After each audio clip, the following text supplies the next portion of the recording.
अभी भी मैं आपको बता रहा हूँ बजाज क्या करते हैं ना, ये ना गियर रेशोज़ जो है, गियरिंग, चाहे आपका वो प्राइमरी रिडक्शन हो चाहे सेकेंडरी हो, ठीक है, सिर्फ फाइनल ड्राइव बता देते हैं, पर ये प्राइमरी और सेकेंडरी रिडक्शन नहीं बताते हैं, और इनकी स्पेक शीट्स में भी नहीं होता है। मैं आपको गारंटी से बता रहा हूँ, छठा गियर भी जो है वो ओवर ड्राइव नहीं है इसके अंदर।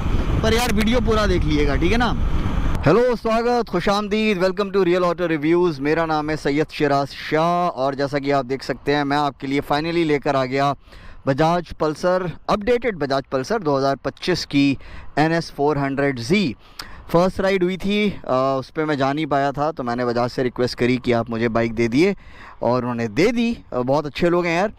तो देखिए, फटाफट मैं आपको एक चीज़ बता देता हूँ, तो आपको किसी ने नहीं बताई होगी। आप ये देखिए, ये वाली जो इसकी नोज़ल है ना, ये इस वाले सेक्शन में है, ठीक है। उसूलन ये यहाँ होनी चाहिए थी, क्योंकि यहाँ पर तो बेसिकली क्या है, जब हवा भरवाते हैं ना, अगले वाले में देखिए यहाँ पर है, तो यहाँ आपको ज़्यादा हाइट मिलती है, तो जो हवा भरने वाला होता है ना, उसका जो नोज़ल है वो आराम से लग जाता है। फिर भी थोड़ा सा मशक्क़त करनी पड़ती है, पर यहाँ पे जगह ज़्यादा है। तो और अगले वाले में इन्होंने सही जगह दी है, पीछे वाले में यहाँ दी है, इनको यहाँ देनी चाहिए थी, ठीक है। यहाँ देते कितनी सोचिए आपको जगह मिलती, ठीक है। और आपको जो है दो तीन चीज़ें बता देता हूँ। देखिए, इंस्ट्रूमेंट क्लस्टर जो है इसका, अब अपनी अपनी पसंद है, पर ये फैक्ट ये है कि देखिए ना, पल्सर्स हमेशा से क्या रही हैं, कम पैसों में ज़्यादा चीज़ आपको मिलती है, ठीक है। तो अगर आप मुझसे पूछें, भाई मुझे अभी भी आपका एनालॉग टैकोमीटर और आपका डिजिटल स्पीडोमीटर वो दे दो, और सिर्फ डिस्टेंस टू एम्प्टी और फ्यूल गेज दे दो, डिस्टेंस टू एम्प्टी दे दो, दैट्स इट, ठीक है। और डिफ़ॉल्ट स्पोर्ट मोड दे दो। खैर, अब पर ज़ाहिर सी बात है, ये काफ़ी ब्रॉड कस्टमर बेस के लिए बनाई जाती है गाड़ी, ठीक है। तो अब मैं आपको फटाफट दो तीन चीज़ें बता देता हूँ बैठ के। देखिए, पहली चीज़ तो ये कि पुरानी वाली से, जो पुरानी भी इतनी पुरानी नहीं है, उसकी जो सारे मोड्स के अंदर उसका जो रेड लाइन थी वो 9700 RPM थी। इसमें सारे मोड्स में स्पोर्ट को छोड़ के 10,300 RPM है, और स्पोर्ट मोड में 10,700 RPM है, ठीक है। एक तो ये क्रूजिंग करते वक्त वो हाईवे रिव्यू देख लीजिएगा, किसी भी मोड पे जो है वो मतलब बेसिकली रेड लाइन के अलावा और कुछ RPM में चेंज नहीं है। रोड में भी, स्पोर्ट में भी, दोनों में, इनफैक्ट रेन और ऑफ रोड में भी। वैसे तो आप यार क्रूजिंग करते वक्त रोड में रखिए, ठीक है। स्पोर्ट में भी रख सकते हैं, स्पोर्ट में रखिए, क्योंकि उसमें आपको फिर क्विक शिफ्टर मिलता है। बजाज स्पोर्ट शिफ्टर बोल रहे हैं इसको, और जैसे हमारे बैटमैन रॉबिन बोलते हैं कि क्विक शिफ्टर नहीं है, अबे गधों, क्विक शिफ्टर ही है ये, ठीक है। उस पर अलग से वीडियो बना दूंगा। Anyway, by directional quick shifter है, इट वर्क्स ब्यूटीफुली। तो आपका क्रूजिंग करते वक्त, चाहे आप रोड में हो, स्पोर्ट में हो, आपको RPM 100 पे, 120 पे, किसी भी टॉप गियर में किसी भी स्पीड पे सेम ही RPM मिलेगा, ठीक है। अब आपको ये बता देता हूँ, बैटमैन एंड रॉबिन को ये भी पसंद नहीं आया, ये अच्छा है, मैं आपको दिखाता हूँ। देखिए, तो अब आप, अच्छा ये भी देख लिए भैया, एवरेज फ्यूल एफिशिएंसी अभी मैं थोड़ा आराम से चला के लाया हूँ। आराम से का मतलब है 80 पे, तो 31 दिखा रहा है, बजाज क्लेम कर रहे हैं 28। अभी वापसी में शायद मैं आपको दिखा दूँ, नहीं तो मैं यहाँ पे टैक्स डाल दूँगा फ्यूल एफिशिएंसी का। तो उसका भी एक छोटा सा वीडियो जो है वो अभी अधूरा बना है, क्योंकि अभी मुझे जब दोबारा ये लास्ट वाला ब्लिंक करने लगेगा तब निकल कर आएगी। ओके, तो अब देखिए, ये वाले जो है ना एरो, इन पे आप अपने फेवरेट सेट कर सकते हैं, ठीक है। तो ऊपर वाले को मैंने करा है मोड चेंज करने का, और आप ये चलती गाड़ी में भी कर सकते हैं, बस थ्रॉटल क्लोज करना होगा आपको, ठीक है। और नीचे वाले का मैंने कर रखा है आपका ट्रैक्शन कंट्रोल ऑन ऑफ का, ठीक है। ये देखिए, अगर आप इसको, फिर आप इसको ऐसे दबा, की प्रेस्ड बताएगा आपको ये, और बोलेगा रिलीज़, और ये MTC deactivated. Now traction control can only be deactivated in sport mode, और आपका रोड मोड में नहीं होगा, और ऑफ रोड में हो सकता है। एक बार चेक कर लेते हैं फटाफट, ठीक है। इस पे गए, आपका व्हीकल इन्फो, ठीक है, राइड मोड। अब अगर मैं ऑफ रोड पे लगाया, मैंने of road mode activated, yes, आपका MTC जो है वो आपका उसमें ऑफ रहेगा। यस, एक बार डबल चेक कर लेते हैं स्टार्ट होने पे अगर वो ऑन नहीं होता है। यस सर, ऑफ है। ठीक है, देखिए ऐसे ही देख लेते हैं ना। मोड पे गए, ऑफ रोड मोड है और ट्रैक्शन कंट्रोल ऑफ है। ठीक है, मैं आपको फटाफट दिखा देता हूँ। रेन में गए, रेन मोड एक्टिवेटेड।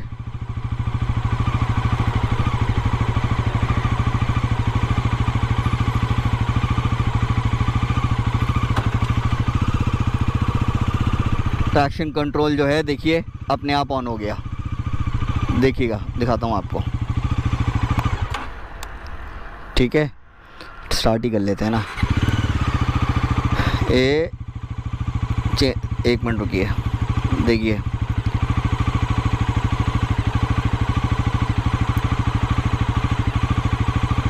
देखिए चेंज राइड मोड वो ऑफ़ ही नहीं करने दे रहा है मुझे जब तक मैं स्पोर्ट में नहीं आऊँगा। स्पोर्ट में या ऑफ रोड में नहीं आऊँगा। एक बार ऑफ रोड में दोबारा देख लेते हैं। ठीक है, ये गया ऑफ रोड में, ऑफ रोड मोड एक्टिवेटेड। ठीक है, और व्हीकल इन्फो MTC, हाँ इस आप इसमें ऑफ़ कर सकते हैं। ठीक है, और ये यस सर, इसमें ये ऑफ़ रहेगा और स्पोर्ट में ऑफ़ कर सकते हैं। और दिखा देता हूँ आपको, देखिए रोड में डाला, ऑफ़ हो गया, मतलब ट्रैक्शन कंट्रोल ऑन हो गया। ठीक है, सो बेसिकली ट्रैक्शन कंट्रोल आप ऑफ़ कर सकते हैं स्पोर्ट में और ऑफ रोड में और रेन में नहीं होगा। ठीक है, तो अब मैं इसको दोबारा डाल देता हूँ स्पोर्ट में। ठीक है, और आपका MTC ऑफ़ कर देता हूँ।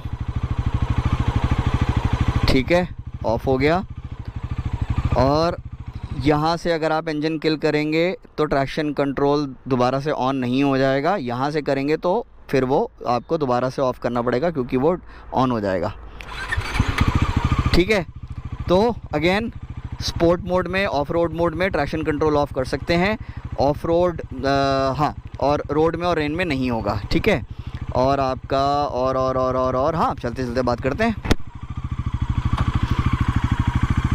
ये खुला हुआ है, बंद है, यहाँ से बंद है, वहाँ से जाना होगा। हाँ, तो यार देखिए, आप में से कई लोगों ने बैटमैन एंड रॉबिन का वीडियो देखा होगा। वो लोग ना आपके लिए रिव्यू नहीं करते हैं गाड़ी, अपने लिए करते हैं। अरे भाई, अपने लिए मत कर, हमारा काम है बाइक का जो इंटेंडेड कस्टमर है उसके लिए करना है ना। हर एक के गराज में 4-5 गाड़ियाँ नहीं हो सकती। और देखिए मैं आपको बताऊं, अब जैसे मान लीजिए मुझे RD 350 से अच्छी कोई बाइक नहीं लगती है, तो इसका ये मतलब थोड़ी है कि बाकी सारी बाइक जो हैं वो कूड़ा हैं।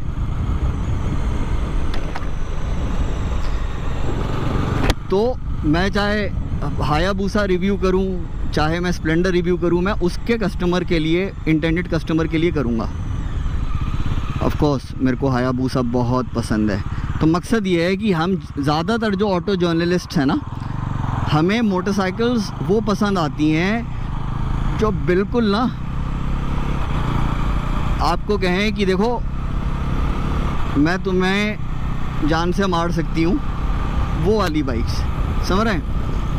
मतलब जिनको चलाते वक्त आपको लगे कि you know you are on the edge. अब जाहिर सी बात है, हायाबूसा अगर आप 60 पे चला रहे हैं तो बहुत प्यारी चलती है, पर जैसे ही आपने थ्रॉटल दिया then you have to be then you have to really know what you doing. Anyway, तो मकसद ये है साहब कि ये जो मोटरसाइकिल है, पावर इन्होंने बढ़ा दी है। अच्छा, फटाफट आपको 2-3 चीज़ और बता दूं भाई। अब इन्होंने फोर्स्ड पिस्टन डाल दिया है, और जो आपको बैटमैन एंड रॉबिन नहीं बताएंगे, वाल्व ट्रेन में चेंजेस हैं, कैम टाइमिंग में चेंजेस हैं, end of course sport mode जो है अब वो काफ़ी एग्रेसिव हो गया है, जो कि बहुत खुशी की बात है। तो और उसी स्पोर्ट मोड के अंदर ही आपको क्विक शिफ्टर मिलता है, ठीक है। आपका सवाल मैंने बजाज से कंफर्म करा भी, क्योंकि देखिए वाल्व ट्रेन में और कैम टाइमिंग में चेंजेस हुए हैं ना, इसलिए आप ये वाला क्विक शिफ्टर अपनी पुरानी वाली में नहीं लगा सकते हैं। बट अगर मेरे पास टाइम होता और मेरे को लॉन्ग टर्मर मिलती, अब लॉन्ग टर्मर भी तो ये मिलेगी ना, पुरानी वाली नहीं मिलेगी, तो आई एम श्योर कुछ ना कुछ थोड़ा बहुत ट्रायल एंड एरर करके लग तो सकता है, but at the outset Bajaj कह रहे हैं नहीं लग सकता है। खैर,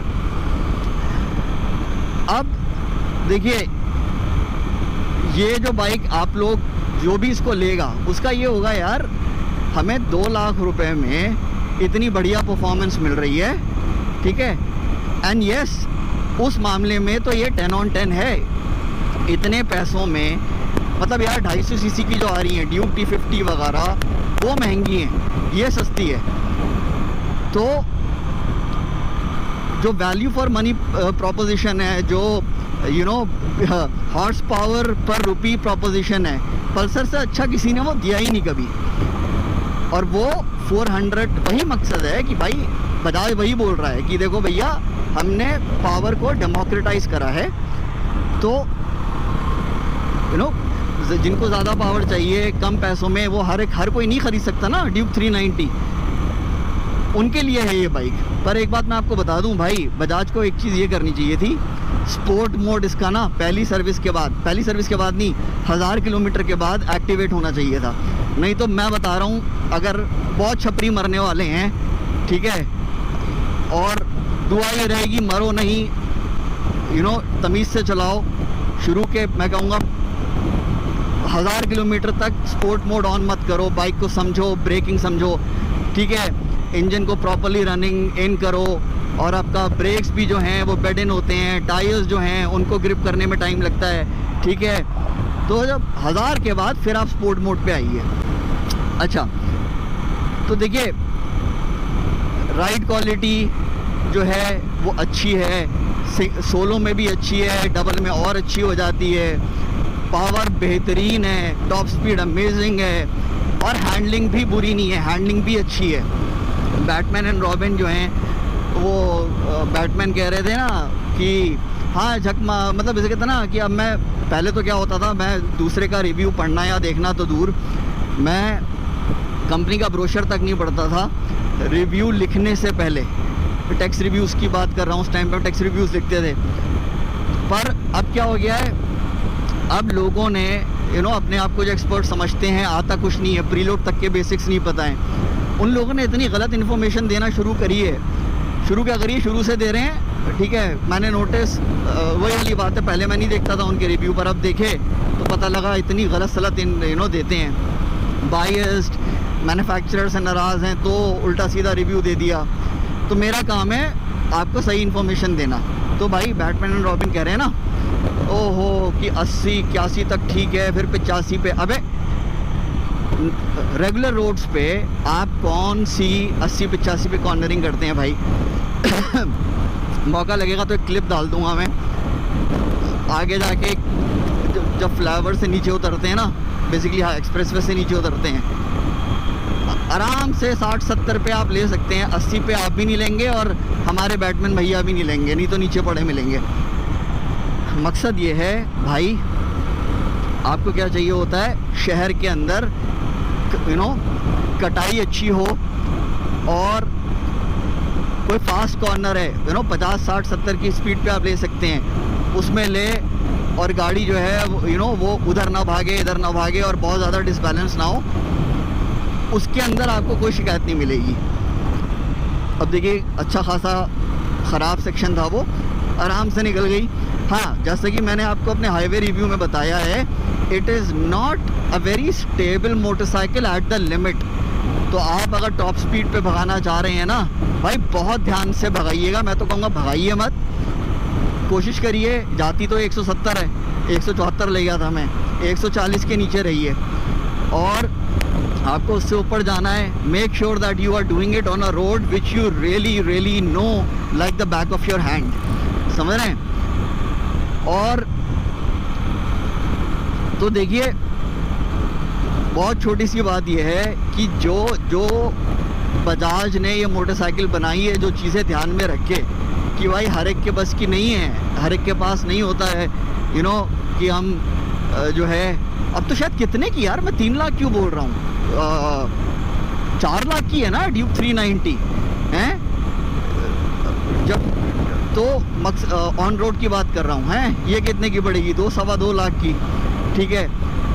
तो मकसद ये है कि भाई इतने कम पैसों में इतनी अच्छी आपको पावर मिल रही है, राइड क्वालिटी अच्छी मिल रही है, हैंडलिंग अच्छी मिल रही है। बस ये है कि जैसे R15 है, मैं हैंडलिंग की बात कर रहा हूँ, ड्यूक की बात कर रहा हूँ, हैं, उनके चैसी इतने एडवांस्ड हैं, इतना बेहतरीन मास सेंट्रलाइजेशन और आपका centre of gravity, right, wait distribution, सब कुछ इतना अच्छा है कि वो एट द लिमिट भी इतनी स्टेबल रहती हैं, स्ट्रेट लाइन में, कॉर्नरिंग में अमेजिंग रहती हैं, है ना। आपको वो सब चाहिए तो आपको पैसे खर्च करने पड़ेंगे ज़्यादा। आपको है कि भैया नहीं, मैं रॉसी और मार्केस को एमुलेट नहीं करता हूँ, मुझे एक बाइक चाहिए भाई जो मैं थोड़ा शहर में थोड़ा सा स्पोर्टी तरीके से चलाऊँ, मज़ा आए, और मैं हाईवे पे क्रूजिंग करूँ आराम से, स्टेबिलिटी के साथ 100, 120, 130 पे क्रूजिंग करे, ये वो सारे काम बखूबी करती है। अब मैं पर्सनली अगर अपनी बात करूं, है ना, जैसे शूमी भैया